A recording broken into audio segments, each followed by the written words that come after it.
श्री राधा कृष्णाभ्याम नमः। भगवान श्री कृष्ण की कथाओं का आश्रय लेने वाले भक्तजनों, मैं संध्या रानी महात्मा वेद व्यास जी एवं गुरुजनों की आज्ञा से श्रीमद् भागवत महापुराण के दशम स्कंद के 74वें अध्याय को प्रारंभ करती हूँ। अध्याय 74 भगवान की अग्र पूजा और शिशुपाल का उद्धार। श्री सुखदेव जी कहते हैं, परीक्षित, धर्मराज युधिष्ठिर जरासंध का वध और सर्वशक्तिमान भगवान श्री कृष्ण की अद्भुत महिमा सुनकर बहुत प्रसन्न हुए और उनसे बोले।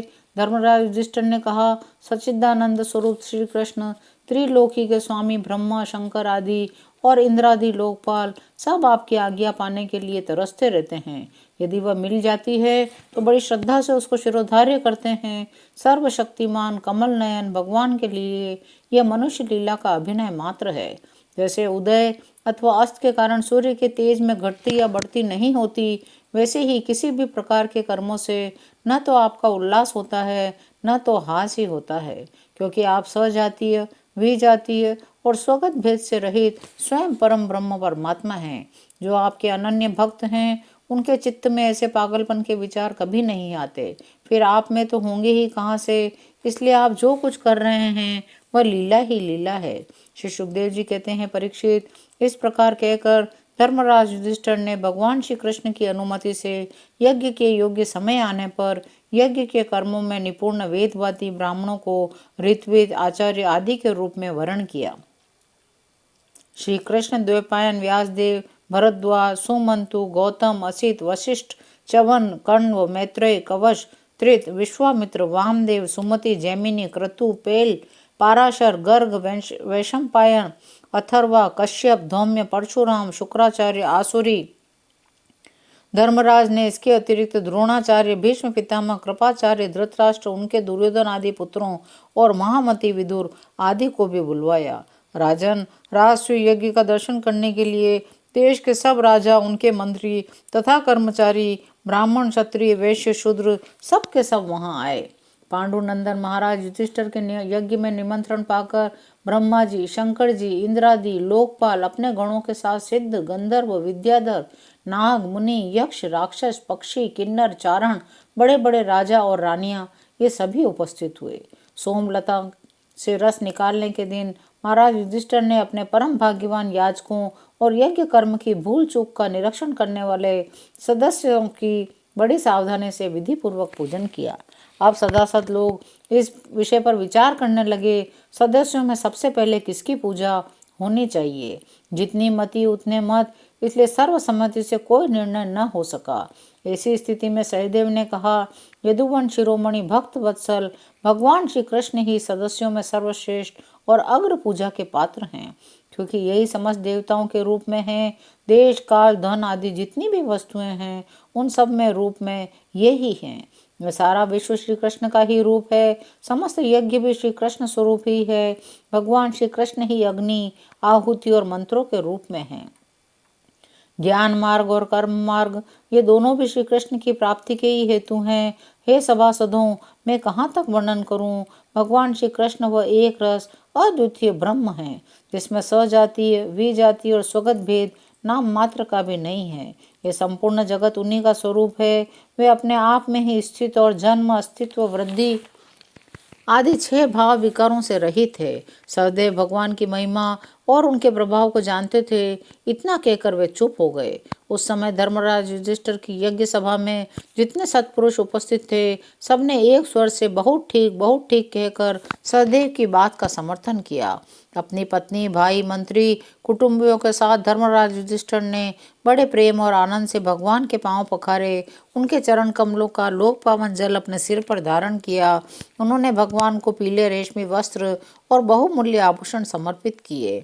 उस समय उनके नेत्र प्रेम और आनंद के आंसुओं से इस प्रकार भर गए कि वे भगवान को भलीभांति देख भी न सके। यज्ञ सभा में उपस्थित सभी लोग भगवान श्री कृष्ण को इस प्रकार पूजित सत्कृत देखकर हाथ जोड़े हुए नमो नमः जय जय नारे लगाने लगे। अपने आसन पर बैठा हुआ शिशुपाल ये सब देख सुन रहा था। भगवान श्री कृष्ण के गुण सुनकर उसे क्रोध हो आया। वह उठकर खड़ा हो गया।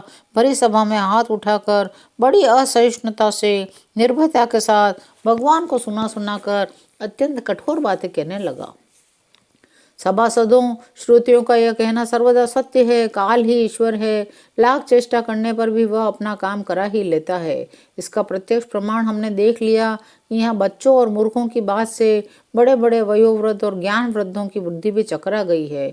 पर मैं मानता हूँ कि आप लोग अग्र पूजा के योग्य पात्र का निर्णय करने में सर्वथा समर्थ हैं। इसलिए सदस्य पतियों, आप लोग बालक सहदेव की ये बात ठीक न माने कि कृष्ण ही अग्र पूजा के योग्य हैं। यहाँ बड़े बड़े तपस्वी, विद्वान, व्रतधारी, ज्ञान के द्वारा अपने समस्त पाप तापों को शांत करने वाले परम ज्ञानी, परम श्री, ब्रह्मनिष्ठ आदि उपस्थित हैं, जिनकी पूजा बड़े बड़े लोकपाल भी करते हैं। उन सभी सदस्यों को छोड़कर यह कुल कलंक ग्वाला भला अग्र पूजा का अधिकारी कैसे हो सकता है? क्या कौवा भी कभी यज्ञ के पूर्वोडाश का अधिकारी हो सकता है? न इसका कोई वर्ण है, न आश्रम, कुल भी इसका ऊंचा नहीं है, सारे धर्मों से यह बाहर है। आप लोग जानते हैं, राजा ययाति ने इसके वंश को शाप दे रखा है, इसलिए सत्पुरुषों ने इसके वंश का ही बहिष्कार कर दिया है। फिर यह अग्र पूजा की योग्य कैसे हो सकता है? परीक्षित, सच पूछो तो शिशुपाल का सारा शुभ नष्ट हो चुका था। इसी से उसने और भी बहुत सी कड़ी कड़ी बातें भगवान श्री कृष्ण को सुनाई। भगवान श्री कृष्ण चुप रहे, उन्होंने उसकी बातों का कुछ भी उत्तर नहीं दिया। उनमें से कई अपने कान बंद करके क्रोध से शिशुपाल को गाली देते हुए बाहर चले गए।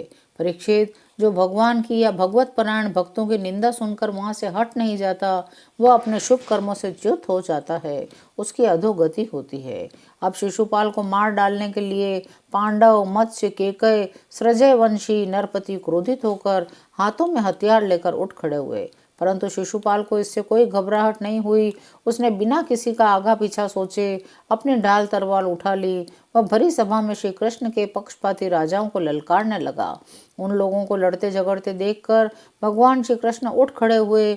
उन्होंने अपने पक्षपाती राजाओं को शांत किया, स्वयं क्रोध करके अपने ऊपर झपटते हुए शिशुपाल का सिर छुरे के समान तीखी धार वाले चक्र से काट लिया। शिशुपाल के मारे जाने पर वहां बड़ा कोलाहल मच गया।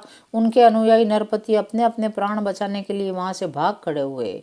जैसे आकाश से गिरा हुआ लूक धरती में समा जाता है, वैसे ही सब प्राणियों के देखते देखते शिशुपाल के शरीर से एक ज्योति निकलकर भगवान श्री कृष्ण में समा गई। परीक्षित, शिशुपाल के अंतःकरण में लगातार 3 जन्म से वैर भाव की अभिवृद्धि हो रही थी। इस प्रकार वैर भाव से ही सही ध्यान करते करते वह तन्मय हो गया, पार्षद हो गया। सच है, मृत्यु के बाद होने वाली गति में भाव ही कारण है। शिशुपाल के सदगति होने के बाद चक्रवर्ती धर्मराज युधिष्ठिर ने सदस्यों और ऋत्विजों को पुष्कल दक्षिणा दी, सबका सत्कार करके विधि पूर्वक यज्ञांत स्नान किया। परीक्षित, इस प्रकार योग योगेश्वर भगवान श्री कृष्ण ने धर्मराज युधिष्ठिर का राजसूय यज्ञ पूर्ण किया। अपने सगे संबंधी सुहृदों की प्रार्थना से कुछ महीनों तक वहीं रहे। वैकुंठवासी जय और विजय को सनकादि ऋषियों के शाप से बार बार जन्म लेना पड़ा था। महाराज युधिष्ठिर राजसूय यज्ञ का यज्ञान स्नान करके ब्राह्मण और क्षत्रियों की सभा में देवराज इंद्र के समान शोभायमान होने लगे। राजा युधिष्ठिर ने देवता, मनुष्य, आकाशचार्यों का यथा योग्य सत्कार किया। वे भगवान श्री कृष्ण एवं राजसूय यज्ञ की प्रशंसा करते हुए बड़े आनंद से अपने अपने लोक को चले गए। परीक्षित, सब तो सुखी हुए, परंतु दुर्योधन से पांडवों की ये उज्जवल राज्य लक्ष्मी का उत्कर्ष सहन नहीं हुआ, क्योंकि वह स्वभाव से ही पापी, कलह प्रेमी और कुरुकुल का नाश करने के लिए एक महान रोग था। परीक्षित, जो पुरुष भगवान श्री कृष्ण की इस लीला का, शिशुपाल वध, जरासंध वध, बंदी राजाओं की मुक्ति, यज्ञानुष्ठान का कीर्तन करेगा, वह समस्त पापों से छूट जाएगा। 74वां अध्याय यहीं विराम लेता है। शेष अगले अंकों में। जय श्री कृष्ण।